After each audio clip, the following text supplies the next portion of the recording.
We have 57% increase in fatalities just this year. That's about 9 months worth. 57%. It is not alcohol. Distraction. How many of us have got DWI? None. How many of us have used this stupid little thing while we drive? 100%. You don't? All right, Dave, I'll excuse you. That is killing us. I talked with the state police, and the state police, when I went to the chief of all the state, he would not give me any stats. If I hit one of the state police people that were more associated with safety, his statement was, put in more rumble strips. Think about it. You're paying attention to this stupid little thing I have to have my grandson tell me how to run. You run over a rumble strip, you're going to take notice of where you are, what you're doing. So he's promoting the daylights out of using rumble streets on the side and down the center. And he also went, put it across the middle every mile or two just to make sure you're still awake. What has our state done? We have done a lot more in rumble strips. I wanted to hear more about all these preservation alternatives. What does it do to the rumble strips that are currently there? Does it increase the sound or does it diminish it to some degree? The other thing that we are doing is guardrails. Don't let them go off the road and smash into that tree. So, oh, wait a minute, I got that sign. That's what is promoting us this year, and so everyone's beginning to take notice. We got to do something. Let me kind of go through the scenario of preservation. It's a 360-degree loop. What I've heard most here is concentrating on the preservation, and that's why I came. Let us look at who manages the roads, and I think typical to many, many towns and counties throughout our country. That poor manager of our roads has many, many responsibilities. Let me kind of identify the groups, and then I'll go into more detail. First is we've got to get good asset condition assessment and then go into the management, okay? Into the management, that individual has to defend their budget to multiple levels of budgeting. At the municipal level, you've got to go through your municipal budget committee. If you can't get through there, that's the end of it. Some of our people have got quite clever and said, look, it will be cheaper for us to keep our roads in good shape if we can get them up to a certain pavement condition index. So they have tried floating bonds, floating warrant articles to bring all their roads up to that level. A couple of towns have done it, and they've been very successful at it. You try to defend that at the town level. It's not easy. So we're getting into the training of how to prepare that budget, and then how do you present it such that you can get that vote, because you've got to get your budget through. And then when you get that budget through, by gosh, you better be right on the ball and schedule it properly and spend it very efficiently. We cannot afford a mistake. So let's look at what this manager has to do. I'm going to go into some condition survey stuff, but they have to really know what their roads are conditioned for. With Bob's help, we have done, I think, 9 conferences on preservation, and we have tremendous interest in that. That's why I'm here. It's my first time here, and I will certainly come back in 4 years. We are also coming up with priority factors. PCI is not enough. You can't always wait until the road falls apart and then rebuild it. It's too expensive. So we got to come up with good priority factors, and they have to be unique to every road. A lot of the stuff I've heard is statistical analysis and words. If I tried to explain it to a road agent who just barely got out of high school, they never took statistics. They don't even know what I'm talking about. So we've got to bring it down to that level. The budget preparation, as I said, has to be complete, and it has to be defendable. If you're building roads and fixing roads, and the politician is on this road and his isn't fixed, you got to answer to that politician and have a good reason. So if you have a good schedule, you can say, oh, well, wait a minute, it's scheduled for this, this, and that's what we're going to do, and it stops it. So you've got to have an excellent preservation budget. The preservation, that we have such a request for at the local level, which is surprising us. Bob's, 9 times you've been before our people. We've had over 280 people participate. We only have 230 some odd towns in the state, so almost a representative from every town has been there, and they are bugging us to death. We need more, we need more. It's the right way to do it. So we're very happy about that. And we have to get more public awareness, and I do want to get on that a little bit later here. Let's go to the condition survey stuff. The condition survey, and I've been talking with the state and everything, it is darn difficult to get people to do a condition survey and have it standard throughout the state. So we have given courses in it, and we have a program which I'll go through to do condition surveys, and we're using our regional planning commissions. We have 9 of them in the state, and we want them to do that survey. State DOTs tend not to have the people capable of running around getting conditions of every road in the state. I tried, I had 10 students in 2 summers, and we did about 70 towns, and then when you start looking at the quality, it's not there. So now we're training, and it hasn't gone real well, but at least we're starting, and we've got a group that we feel over time we can materialize and mature to be good assessors. Okay? The next thing that we did was, and without it we couldn't do it, and I don't want to use the right computer name, but the iPad, all condition survey work is done on the iPad. Ain't no use for a pen. You just keep tapping on the iPad and you enter all the data that you need. That iPad's pretty clever. Click, click, click. You can take all the pictures you want, and bingo, they're in storage accordingly. Not only can you do that, but they are connected to Wi-Fi. So the minute you enter data, bingo, that data goes to Wi-Fi, and we're connecting to the cloud. So we use the iPad, we go to the cloud, and now we've got some quality control.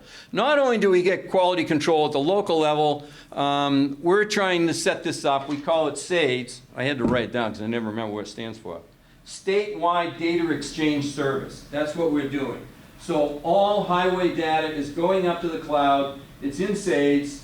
We've only been at it about a year now. I think we've got 10 to 15,000 culverts in the system.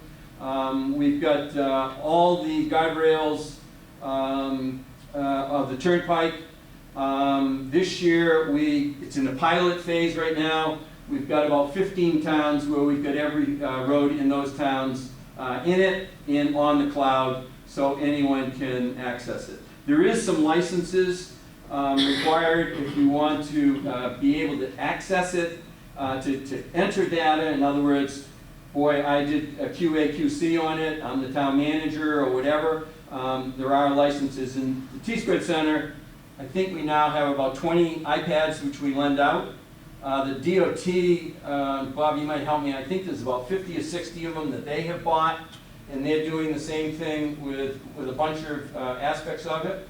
The other thing we're trying to get now is that the work repair reports are done, so we can get our own degradation rate per road, per bridge, and that's something we don't have. Statistics is great, but it's that site that really is important. And when you look at that site, it may have 10 cars a day, and a development goes in, or an industry goes in, and the weight and everything on that road changes. We want to know how fast it is deteriorating. So that's one of the items we're dealing with. These are the condition parameters that we're looking at. If you notice, there's 5 of them that we look at the severity, and we look at the extent of that severity. Notice that little quarter mile at the top. We used to do this on intersection to intersection, and the DOT changed it this year, and they want us to do it on a quarter mile segment. So every quarter mile of every single road in that town has to have its own condition assessment. The newest one, which you probably laugh at me, we never picked it up. We've been doing this for almost 30 years, is frost heave. Because when do you do your condition assessment? In the summertime. At least in New Hampshire, the 4 feet of frost is gone. I'm sure North Dakota is the same. And so the frost heave isn't there. So we are bringing it in. That's critical. And with the preservation, that's not going to address it. So that is something that we're getting very sensitive to. We do the PCI, but we also are doing a weighting factor. And it's the weighting factor that considers what the condition of the road is, maybe 30% worth. We do criticality. How critical is that road for the town? Is it a school bus route? Is it an emergency vehicle route to the hospitals? Risk factor, that's a big one. How much risk is there for accidents and fatalities? We took the police accident reports. We put them, all this data goes on a map. So you can change color to see what roads are in good condition, what roads are in bad condition. So we superimposed on this where accidents had occurred. And then we begged them, and it took a little while, to give us a report on where every ticket is given. And then we showed them and we said, hey, look, this is where the accidents are, and you're sitting over there. Why aren't you over here? Well, there's no space to sit. I said, well, maybe we ought to consider it. We did it for that motorcycle weekend, and the last time, the number of accidents and fatalities dropped. I don't think there was a single fatality. And we've always said, you know what motorcycle weekends are like. Traffic volume is another big one. And think about this. All these weighting factors will be unique to every road. It's not an average. There's no statistics here. Every road should have their own. And that's why we're trying to get the planning commissions to go in and sit down with a local road agent or manager and get a good estimate to start with. Obviously, it's going to change every year or every 2 years. We're recommending that the condition of the road be assessed every 2 years. The DOT is paying the regional planning commissions right now to do the condition surveys, which was a big one for us. As I said, we're in a great position to push forward with preservation because of the safety. Everyone knows what's happening, and the alternative is, as I stated, rumble strips in good, better roads. Instead of weaving down the road to avoid potholes and cracks, the better road will be good. I'm going to break this down, so don't bother to even look at it.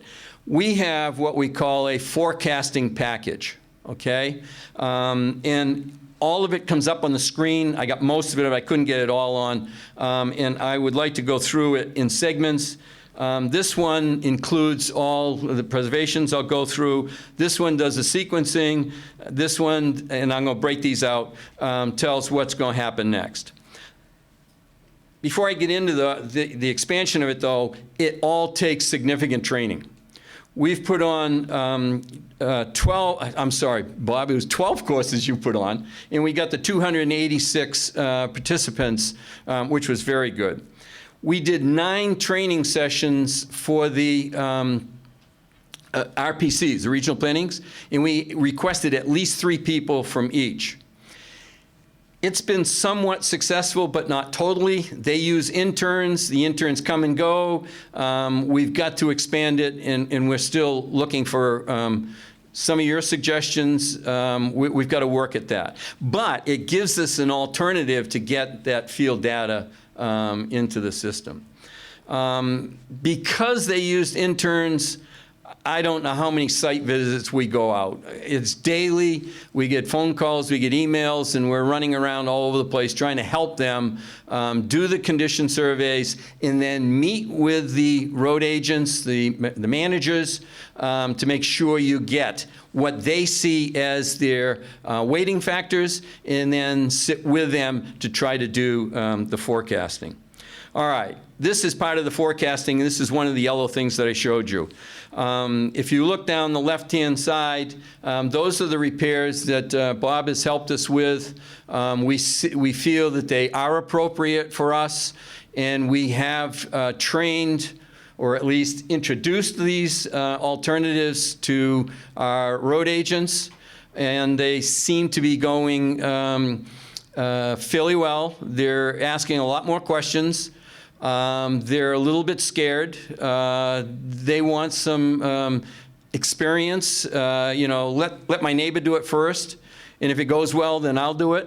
So I'm bugging people who come in, and we'll find places that you've got to do demos, and once they prove adequate for our site conditions, we're in good shape. Part of our forecasting is we don't have money. Everyone's fighting to get increase in taxes, the gas tax. Our ex-commissioner put on about 160 presentations statewide. After 19 years, he got a 4.2 cent increase in our gas tax, and it doesn't even come close to what we actually need. So we're trying to optimize as much as we can how monies are being spent. So in all the preservation and other maintenance techniques, we're giving $1 per life improvement. In other words, how many dollars per month did you spend for this particular alternative? What is the percent increase in PCI if you use this alternative? So now we can see where the better alternatives are coming from. We also try to estimate what the repaired PCI will be. We also want the dollar per increment in improvements. So now we've got a bunch of factors that you can use to optimize the use of the monies that you have. Here's the schedule that we're using. All you do is, this is for one road. You go in and you start tapping, 10 years, what alternative do you want to make? And bingo, you get your changes. Now, I don't have everything on here, but you have the PCI before you start making a change for a particular road, which started out with a priority of 82 and a PCI of 43. After you do it, then it gives another one, and it gives the total cost for that road. On the first one that I gave you, it does it for the total for the whole network. So think about it. You can come in and say, okay, how much is it going to cost me per year to bring our roads up to a desired PCI? Or what in heck is going to happen to my roads if my budget is only this much? So we can now plan out. We plan out 10 years, but you want to do this every 2 because things change. We never know what's going to happen. The budget financing at the local level, you really have to be able to defend your budgets. And if you're doing any warrant articles, it has to go before a vote. Let me go to something else that's really a hot ticket for the ex-commissioner. Many of you know Chris Clement. He was a commissioner for the DOT. He's now vice president at the university, and he and I talk all the time about raising money to pay for this stuff, okay?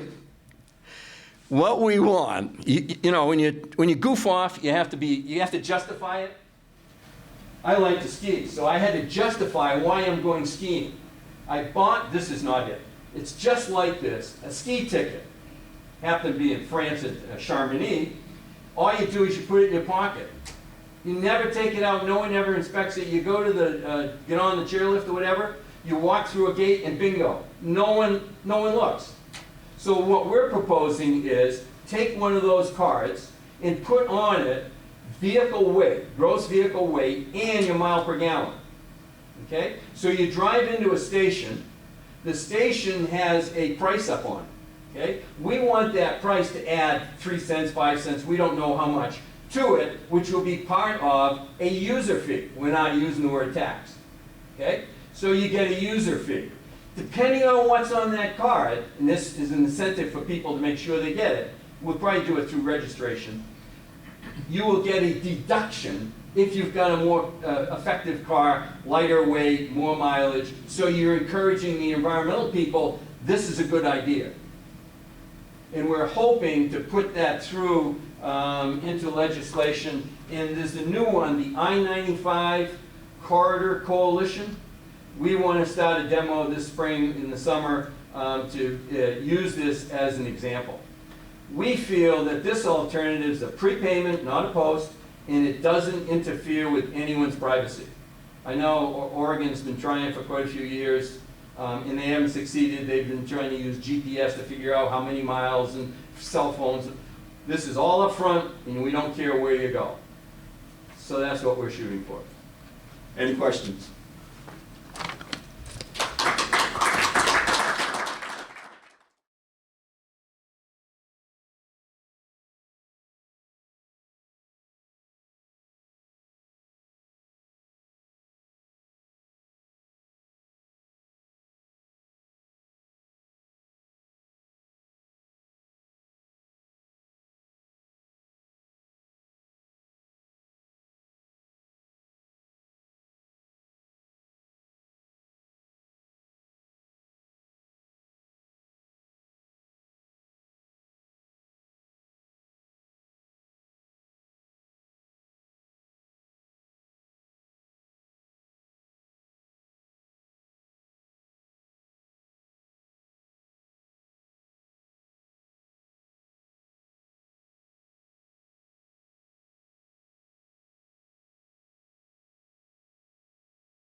Jim Nichols has been the program director for Nevada LTAP Center for the past 4 years at Truckee Meadows Community College. Prior to that, he was a faculty member at the college and developed a 2-year curriculum for construction practitioners and a curriculum for geothermal power plant operators.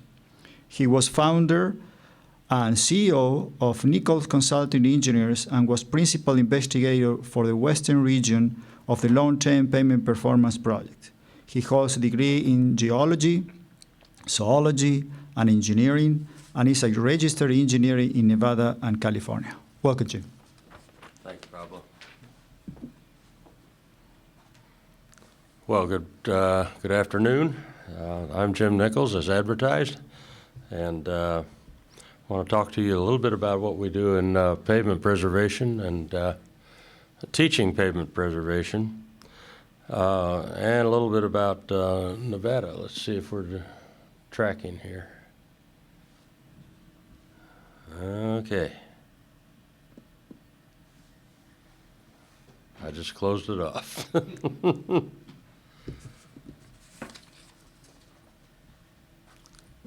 There we go. How's that? All right. Pushing the wrong button. Okay, the Nevada LTAP, it's located at Truckee Meadows Community College in Reno, Nevada. I think we're the only community college-based LTAP center in the country. We have 2.5 FTEs, and we're funded again equally by FHWA and NDOT. So let's talk a little bit about Nevada itself. We're ranked 7th in size, largest state with about 111,000 square miles in area. Over 85% of it is owned by the federal government, so we have 15% to mess with. We are ranked 35th in population, however, with over nearly 3 million people. So we are an urban state, believe it or not. 80% of those 3 million people live in Clark County, which is Las Vegas, and Reno, which is about 400,000 in Reno. Other towns like Carson City, Elko, Ely, Winnemucca, Tonopah, and Mesquite comprise the other population centers, and they rarely have any more than 10,000 people in each one of them. So we're really spread out. Here's a map. You can see here's Reno and Las Vegas. That's about an 8-hour drive, so it's about 400 miles. Carson City is the capital. And then you've got these little towns sprinkled out all over the state. Here's Winnemucca, Elko, and Ely, Tonopah, Mesquite. So we have a long way to go to put on these different courses. So this is one of the teaching challenges, and well, let's get into that a little bit right now. We base all of our, can I take this off? It's on. It's working. Yeah, can I move around with it, or can I try this one? Yeah. There we go. Thank you. Well, the challenges can be summed up to 3: geography, budgets, and personnel. And so if we drill down in these a little bit, we'll talk about the geography aspects. As you can see, we have long distances between cities and towns. You have to it becomes really difficult to put an instructor on the road to teach a course 3 times in towns which are 3 or 4 hours driving distance from each other. The scheduling and the cost challenges are not insurmountable, but they become a little bit vexing, I guess you might say. From a weather standpoint, the conditions can be quite severe. We have temperatures range from sub-zero in the winter to plus 100 in the summer, and diurnal changes of 50 degrees in some areas. We have 300 days plus of sunshine, and the altitude averaging 3,000 feet. You get a lot of damage due to UV and the pavements, and it can be significant. Finally, because of the remoteness of these areas, there's limited access to the internet, and so most of our courses have to be taught as regular classroom courses or as video conferencing, and most of them are face-to-face regular classes. On the budget side, well, Nevada government still have budget woes. We haven't quite come out of the what is it, a recession, not a depression. And our local agencies can't raise taxes without consent of the state legislature. So it takes a lot of time to get some of these local revenues down to the local. There's intense pressure to maintain the infrastructure because you have the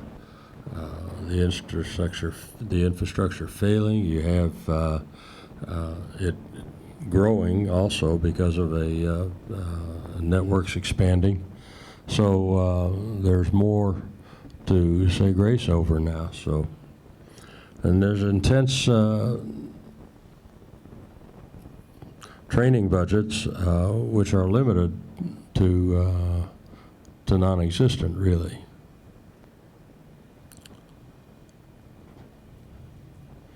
Training budgets, they don't want to send workers out of town.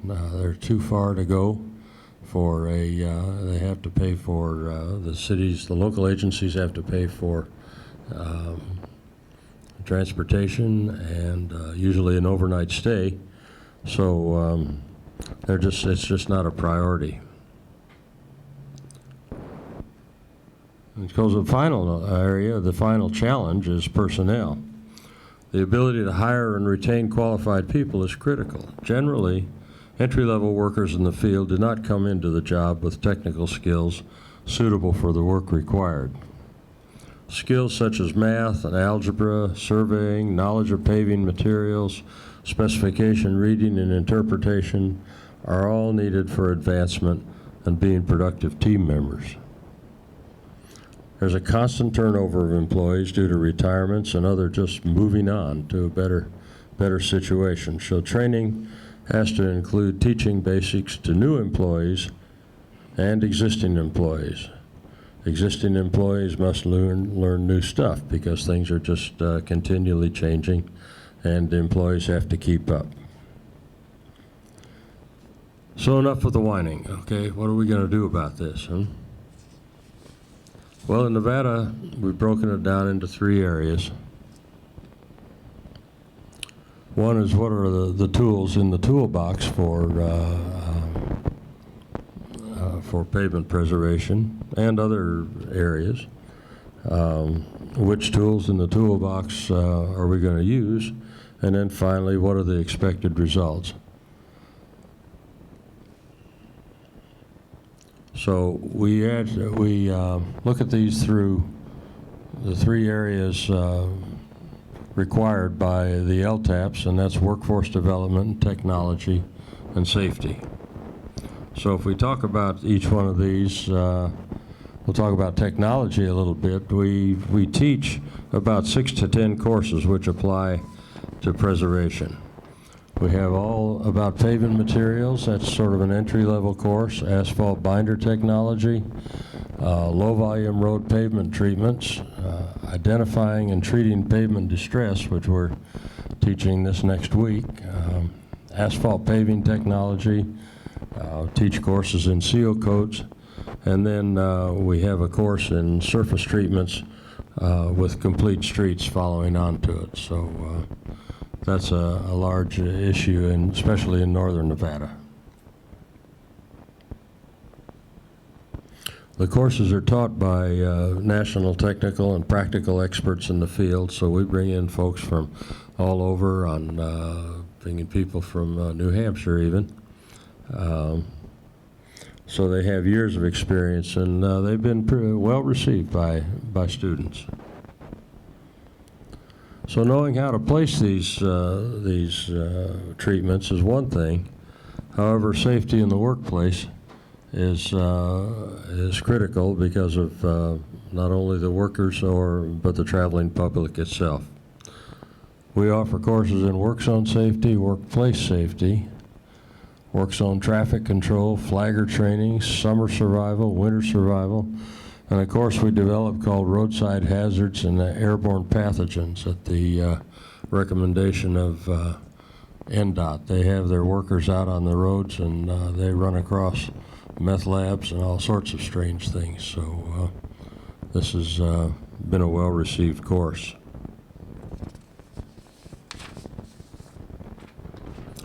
Nevada has, like most states, a zero fatalities campaign, which is a goal of 0 fatalities this year. Unfortunately, we won't make it. However, the goal is admirable, so we're just going to keep trying on it to see what we can do.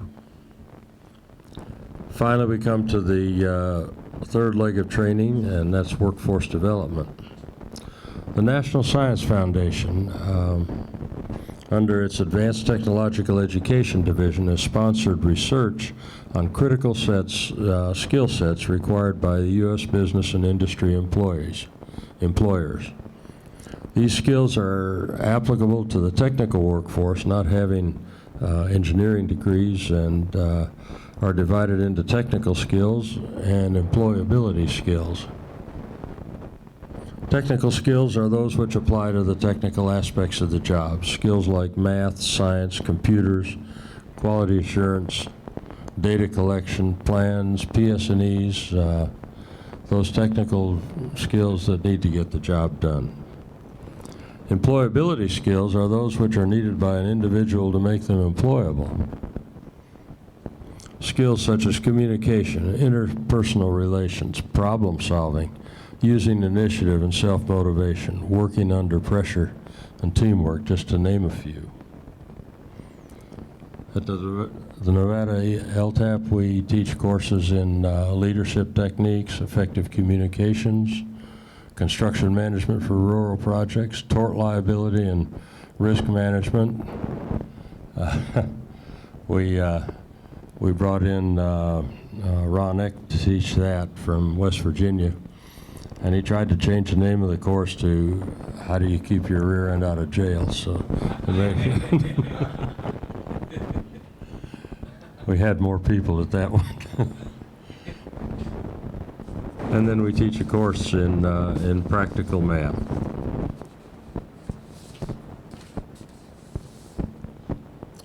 So the last area of training that we have at Nevada LTAP would be technology transfer. We're looking at promoting demonstration projects among the local agencies. So when agencies are using new technology or materials or products, we're asking the agencies to invite other agencies to a show and tell for this new product. LTAP will provide the amenities and the scheduling, and we'll advertise the event.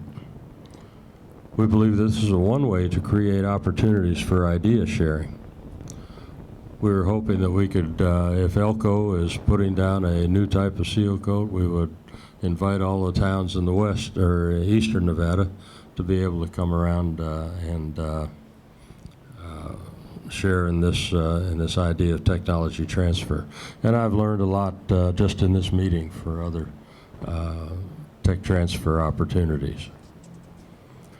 Nevada LTAP has been charged by the National LTAP to investigate asset management schools. And obviously the largest asset management is the Pavement network. And pavement preservation, as we've all learned, is the key to this whole thing. We're members of the STIC, the State Transportation and Innovation Committee. And it sounds like after the lecture or the presentations yesterday, we're going to be in the thick of things as far as the STIC is concerned. So Nevada stands ready for that, and we'll participate. So, in summary, we believe in multifaceted training. We need to train in technology, safety, and workforce development using courses and technology transfer. Roadway workers, should have the technical skills and the employability skills to be effective on the job. Lifelong learning is critical. Since new technology and materials are constantly in the pipeline, workers must stay current. The Nevada LTAP job is clear. We want to train roadway workers in technologies to build and maintain roadways and give them the general skills necessary for success at all employment levels in transportation. Finally, I'd like to steal one slide from Larry Galehouse, and that's this one, the framework for success. It's the right treatment on the right road at the right time by the right people, and we're in the right people business. Because if you don't have the bottom one, you don't get the top three. Thank you. Any question for Jim? Any question? Well, thank you so much for all your speakers.